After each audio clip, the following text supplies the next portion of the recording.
So you think you know Arsène Lupin, the charming, always in control gentleman thief? Well, get ready. Today, we are diving deep into the Crystal Stopper, the one story that absolutely breaks him, pushes him right to the edge, and shows us his darkest, most desperate hour. Okay, let's really get into the heart of this. We're totally leaving behind the confident master of the universe you're used to.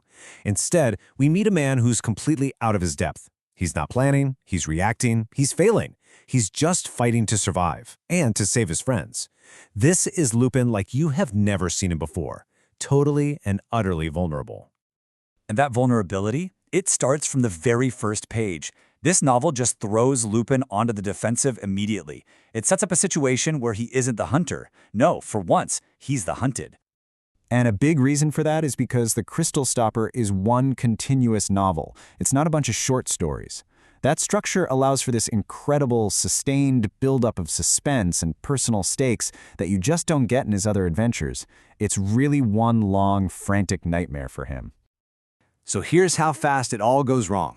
It kicks off with a botched burglary at the home of a politician, this guy named Daubrecq. Lupin's two most loyal men get captured. But it's worse than that. They're framed for a murder they didn't commit.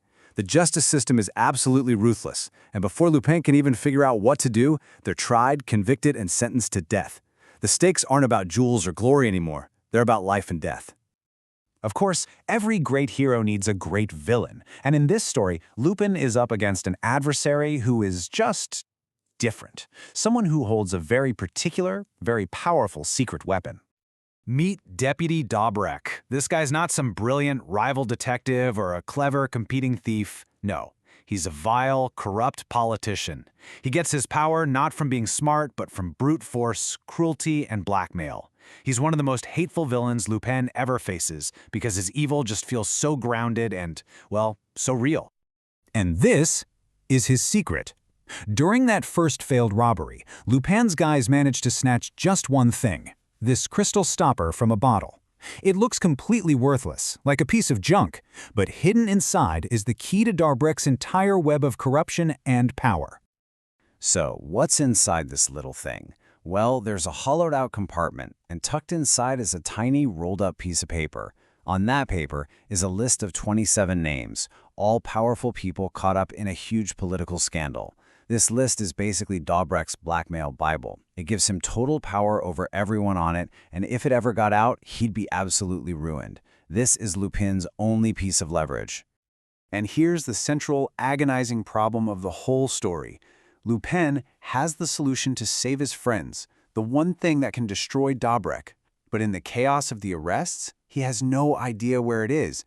It's like holding a winning lottery ticket, but you can't find it, and the clock is just ticking away. So this kicks off a desperate, relentless hunt. And this is where the story really goes off script from the usual Lupin formula, because our infallible hero starts to fail, over and over and over again. He tries his usual playbook first. You know, plan A. Elaborate disguises, daring break-ins. But this politician, Daubrecq, he's paranoid and he's brutal.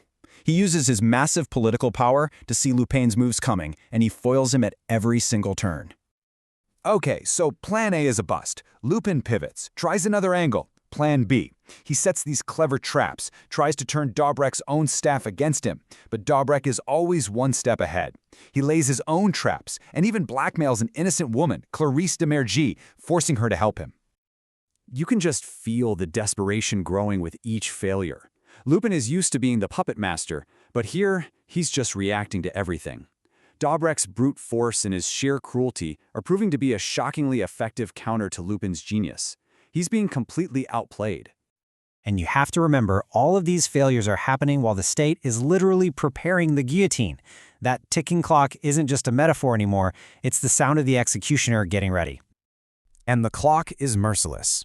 Despite all of Lupin's desperate efforts, the execution date for his man Vautray arrives. And in what is one of the most shocking moments in the entire series, Lupin fails. Vautray is executed.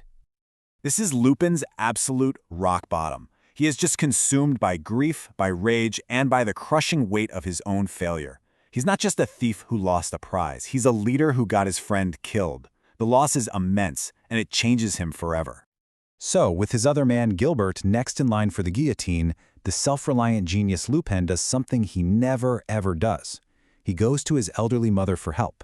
It is such a rare moment of vulnerability, and it just shows you how completely out of options he really is. Fueled by this grief and this absolute desperation, Lupin finally enters the final act. But don't expect some simple, triumphant climax. This is a victory that comes at a terrible, terrible cost. In a final burst of insight, Lupin realizes where the stopper's been hidden all along, cleverly concealed inside a hat pin that Daubrecq forces Clarice to wear. He orchestrates one last tense confrontation, and after a struggle, he finally gets the stopper and that incriminating list. With the list, Lupin finally turns the tables. He forces a confession, saving Gilbert just moments before his execution, and the ruined Daubrecq takes his own life. But the victory is just profoundly bittersweet. He saved Gilbert's life, but he lost Vautry. He defeated the villain, but he lost his own sense of being infallible. Any sense of a triumphant win is just gone. And that's really the key takeaway from the Crystal Stopper. There's no weighty sign-off, no toast to a job well done. There is only a quiet, somber victory. This adventure truly humbled Arsène Lupin. It showed him and us that his actions in this dangerous game have real, permanent, and tragic consequences. Which leaves us with this one last thought. The Crystal Stopper really forces us to ask, what truly defines a hero? Is it their perfect record and their flawless victories? Or is it their capacity to endure an absolute, soul-crushing failure and still find a way to fight on for what's right?